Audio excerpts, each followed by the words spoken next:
Year मनाने के लिए गए थे। मैं गया था और नेहा जी और मेरा भाई सुमित वो भी गया था। और तो हम कश्मीर में गए थे घूमने के लिए, न्यू ईयर मनाने के लिए। तो फिर हम लोगों की वहीं से बातचीत शुरू हुई। तो फिर मैं अपनी बात बता रहा हूँ पर्सनली, जो कि मैंने अपनी फैमिली वालों से बोला था। मेरी फैमिली में इतने सारे लोग, तो मैंने कहा था एक बार फैमिली वालों से बात कर लेनी चाहिए कि इस बारे में मैं नेहा जी को पसंद करता हूँ। तो फैमिली वालों का देखूंगा क्या रिएक्शन आता है या फिर क्या बोलते हैं, वो एक्सेप्ट करते हैं नहीं करते हैं। तो फैमिली वाले से जब मैंने बोला तो उन्होंने मतलब ऐसे करके मना कर दिया कि नहीं नहीं ऐसा नहीं हो सकता, ऐसे ऐसे करके। तो फिर आप लोगों को पता है एक अपनी भी एक पसंद होती है, एक अपना भी वो होता है। तो फिर मेरे को थोड़ा सा बुरा फील हुआ। तो मैंने क्या कहा, नेहा जी से मैंने बोल दिया आप मतलब मैं आपके लिए लेने के लिए आ रहा हूँ। तो मैंने क्या किया, नेहा जी के लिए घर से डायरेक्टली मैं अपने घर लेके आ गया।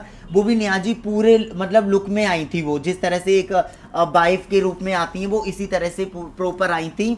तो जब घर में आ गई थी तो सारे लोगों को ये कन्फ्यूजन हो गई थी, मतलब फिर वीडियोस भी शूट हुई थी, बहुत सारी वीडियोस मैंने बनाई थी जो कि आप लोगों ने देखी होंगी कि ऐसे ऐसे करके कि शादी कर ली है। तब जब से मैं तो दोस्तों आप लोग को देख ही रहे हैं जो स्क्रीन पे वीडियो चल रहा है, क्या सच्चाई है क्या नहीं है।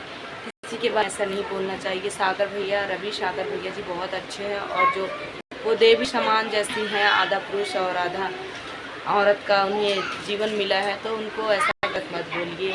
एक भगवान ही समान भूमि है, अगर जिसको आशीष देती है तो उनका पारी हो जाता है, जिसको गलत बोल देती है उसका ख़त्म हो जाता है। दोस्तों किसी के बारे में ऐसा मत बोलिए। प्लीज़ सपोर्ट कीजिए, लाइक कीजिए, शेयर कीजिए वीडियो को, सब्सक्राइब करिए।